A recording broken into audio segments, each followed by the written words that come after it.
Today we're diving deep into the world of dysphagia management to explore a common question: cups or straws?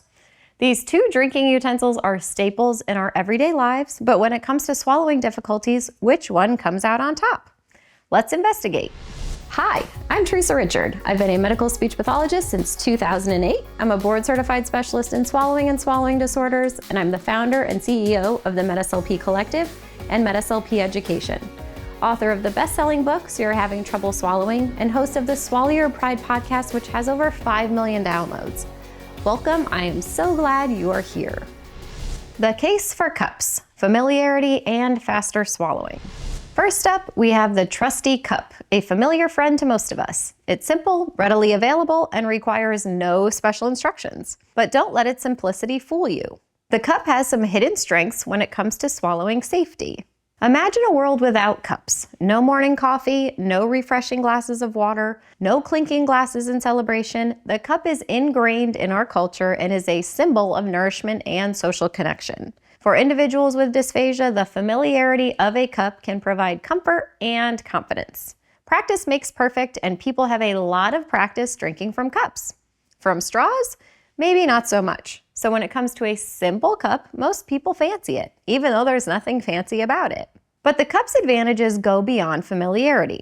Research suggests that drinking from a cup may promote a faster pharyngeal swallow trigger compared to using a straw. This means that the swallow is initiated more quickly, reducing the risk of aspiration. Think of it like this. The cup allows for a more natural head position that we've grown accustomed to drinking in. This may result in a smoother flow of liquid, facilitating an often timely, efficient, and safe swallow. However, the cup isn't without its challenges. Individuals with oral dysphagia may struggle to control the flow of liquid from a standard cup, leading to spills and aspiration. The individual may also need to tilt their head back when trying to drink the remainder of a cup that's almost empty, leading to an opening of the airway and possibly increasing the likelihood of aspiration. But fear not. Modified cups with special features like cutouts for the nose and lids can help regulate the flow and improve swallowing safety. I used to work in a nursing facility that was primarily using straws for patients with dysphagia. While straws offered some benefits, the staff noticed that many patients struggled with straw drinking, experiencing confusion, poor lip closure, and difficulty controlling the flow. We decided to reintroduce cups, carefully addressing each patient's abilities and providing modified cups as needed. After this small change, many patients felt more comfortable and in control. Their swallowing safety seemed to improve, and they began to take in a lot more liquid throughout the day. A big win for patients with advanced age who are often at risk of dehydration. Straws, precision and control in dysphagia management. Now let's talk about the straw, a strong contender in its own right. It brings its own set of advantages to the table, particularly when it comes to control and precision. Imagine a straw as a valuable tool in the quest for safer swallowing. It allows for precise control over the flow of liquid, enabling individuals to take small, manageable sips and reduce their risk of aspiration. This is especially beneficial for those with weakened oral muscles or difficulty coordinating their swallow. Straws also offer advantages in terms of positioning.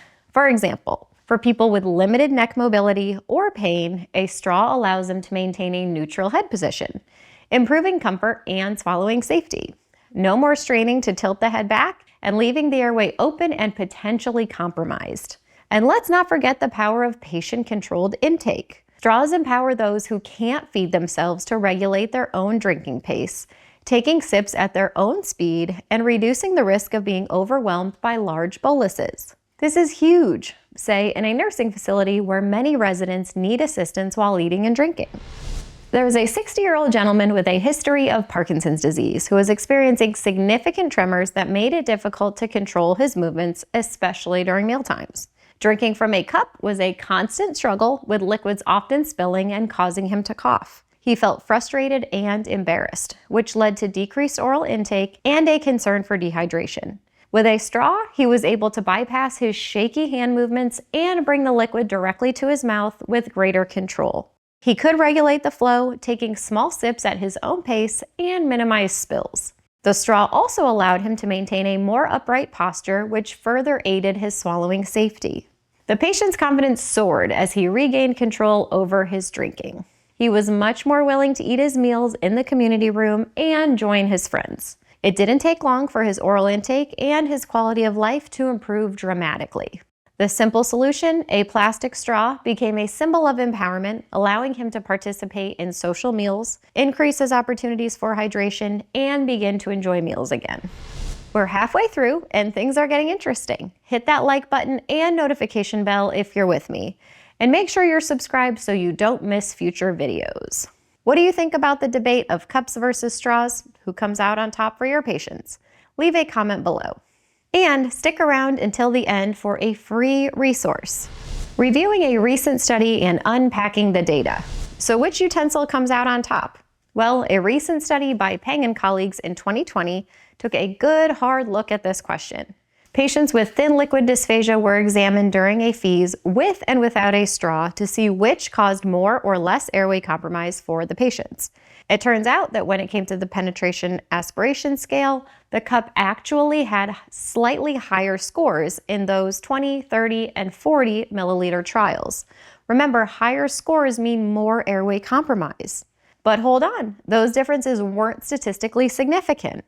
And here's another twist. While the PAS scores for the cup kept climbing as the volume increased, the straw's scores stayed nice and low. But again, not statistically significant.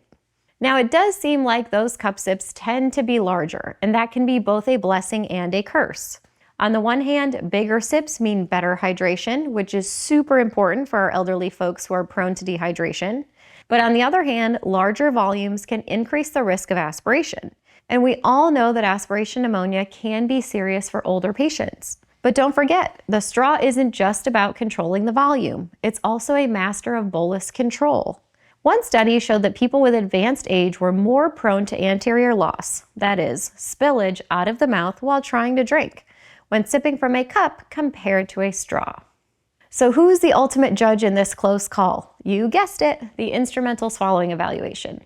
Without a clear view of what's happening during the swallow, we're just taking sips in the dark. So the instrumental assessment steps in as the final arbiter, providing the evidence we need to make the best decision for our patients. It's the trump card that overrides even the highest quality research. That's because research can give us an extraordinary amount of information and great answers to broad questions and broad patient populations. But it can tell us very little about the specific patient that's sitting in front of us.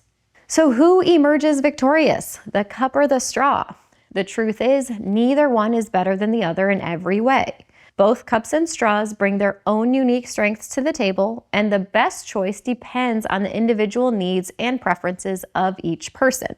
Think of it like choosing the right tool for the job. A hammer is great for pounding nails, but a screwdriver is better for turning screws. Similarly, a cup might be ideal for one individual with dysphagia, while a straw might be the perfect fit for another. When working in a skilled nursing facility, an SLP I know realized that many residents with dysphagia were being given either cups or straws based on convenience, rather than individual needs. What was available? What did we run out of? What was easy to grab? Instead of this process of convenience, the SLP adopted a more targeted approach. She implemented a comprehensive assessment process considering the patient's medical history, swallowing abilities, and personal preferences. Her team offered a variety of cups and straws, allowing residents to choose the utensils that felt most comfortable and safe. This patient-centered approach led to increased safety, more comfort during meals, and improved hydration. So the next time you're faced with the cup versus straw dilemma, remember that there's no one-size-fits-all answer.